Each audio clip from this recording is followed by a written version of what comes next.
Okay, so in this video, we will have some exercise related to our discussion in string operations. So let's recall what a suffix is. So a suffix is a substring of a string that is at the end of the string. So meaning katong naa sa end niya. Suffix. So mingon ka og we have here our alphabet ABC, meaning we can create strings in the form of the symbols A, B, C. So we have here our language L sub 1 is the set of strings such that a string has a suffix A. So kasabutan na og naa siya suffix A, meaning nag-end ba siya og A. So, for example, si BBC, is this a string of this L sub 1 nga language? It is not because it does not end in A or it has no suffix A. How about AAA? So, this is a string of L sub 1.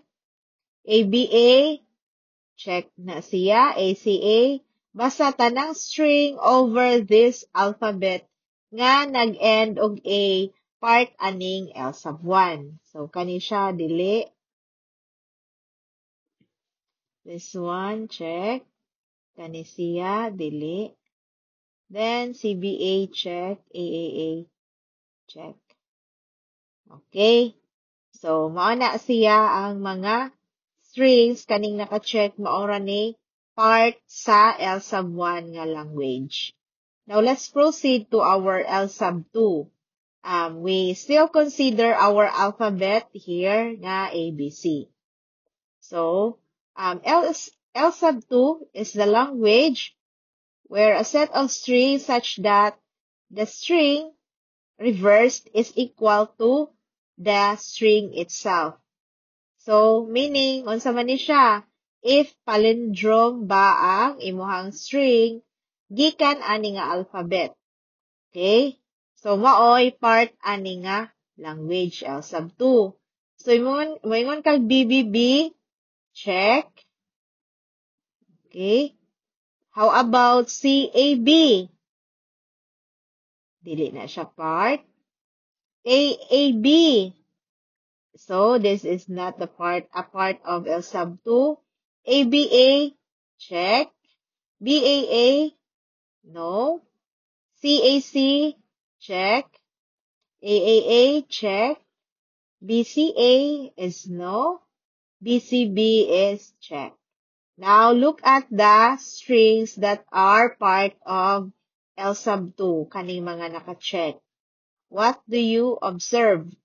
So, these are part of L sub 2 nga language because these strings are palindrome.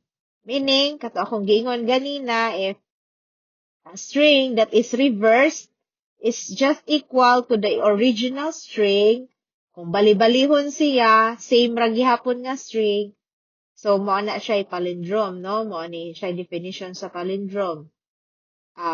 String reverse is equal to the original string. So, mo ni kani BBB, palindrome, ABA, CAC, AAA, and BCB, these are palindrome. And there are still other strings from this alphabet nga palindrome. Pwede pa mo makagama og lain pa nga strings nga palindrome. Now, let's proceed to L sub 3. So, kani siya, nadugangan na naanay and. So, ang ato ang string, if i-reverse, is the same as the original string and atong length sa string is less than or equal to 4. So, length niya dapat less than or equal to 4. So, if we say BAA, no, it is not part of L sub 3. If we say BAB, what do you think? So, this is part of L sub 3. AAAB. So, is this an element of L sub 3 na language? No.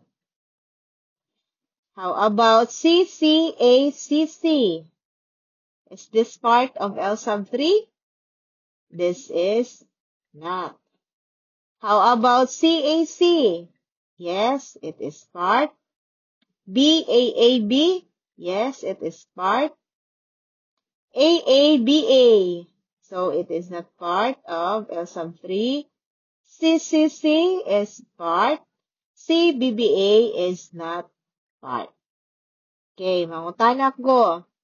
Why is CACC not part of L sub 3 when in fact it is a palindrome? Because the length of our string here, CCACC is 5. Unya naman tayo ikaduha nga condition diri nga dapat ang length is less than or equal to 4. That is why this string CCACC, although it is a palindrome, it is not part of L sub 3 because of its length, which is 5. Okay? Sa CAC, since less than or equal to 4 ang length and at the same time palindrome, so part siya sa L sub 3. This one, BAAB, ang palindrome siya at the same time, ang length niya is 4. This one, 4 ang length, AABA, but it is not a palindrome. That's why it's not part of L sub 3.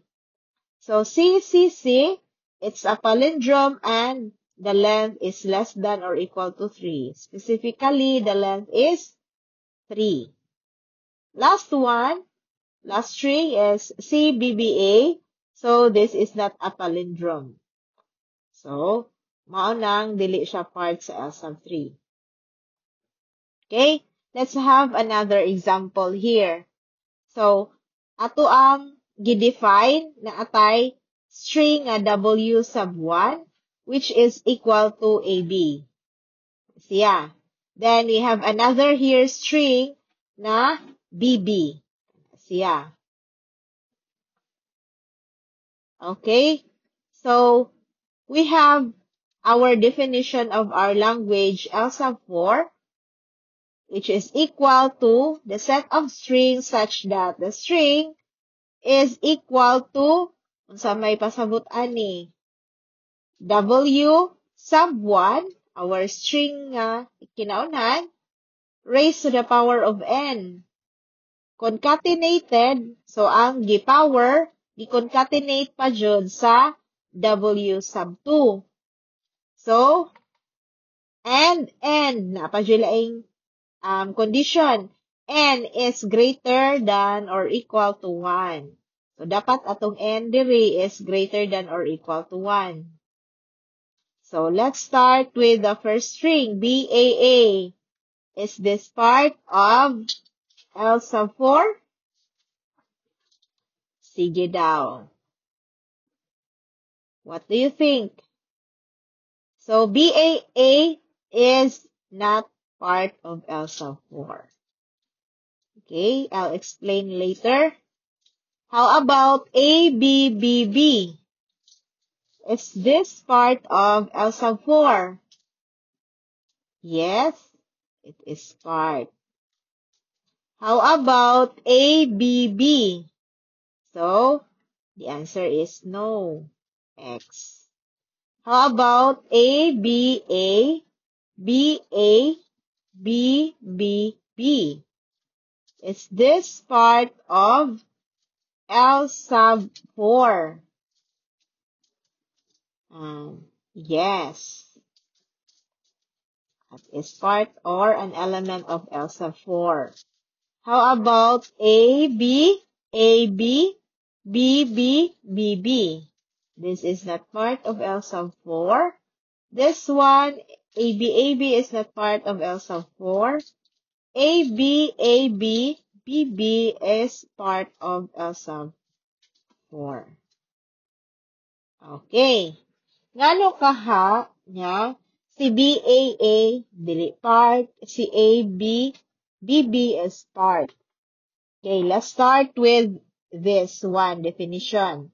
So, ang atong string, mapart siya sa L sub 4 nga language kung ang iyahang W sub 1 is g power of n. So, unsa may atong W sub 1? This one, AB. So, ato siyang g power 2 n power. Unya kani BAA, pagsugod pa lang naan sa BA, dili na siya power of W sub 1. Mao na, dili dyan na siya part sa L4. This one, AB. So, AB is W sub 1 to the power of 1. Unya, i-concatenate nimo ang W sub 2, which is BB. So, mao na nga, natay AB, then BB. So, mao ni siya, kani, W sub 1 to the power of 1. Concatenate nimo sa BB, this forms this string. Kana siya, AB, BB. Okay, so let's erase all our, okay. How about this one, AB, onya, B. So, mutunong siya aring AB raised to the power of 1, kana siya. But, i-concatenate daw nimo og W to the, W sub 2. Atong W sub 2 kay BB man. So, kani siya AB, kuwangan siya isa ka B.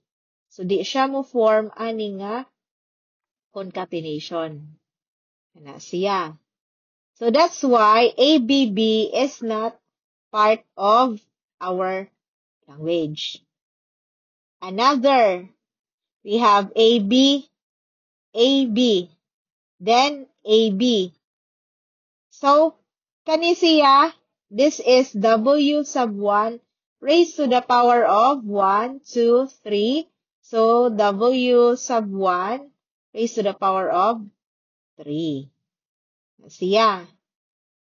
Then, gi-concatenate nimo ang W sub 2. So, that's why this one is part of L sub 4.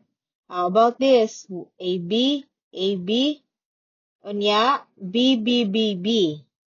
So, okay ni siyang AB kay that is W sub 1 raised to the power of 2. Unya, i-concatenate man siya og W sub 2. Karon atong W sub 2 is BB raman. So, nalapas ra siya another BB. That's why, kani siya nga string, dili na siya part sa L sub 4. This one, AB ra siya taman. So, naara na siya diri taman. Wala siya W sub 2. Okay? Last one. We have AB, unya, BB.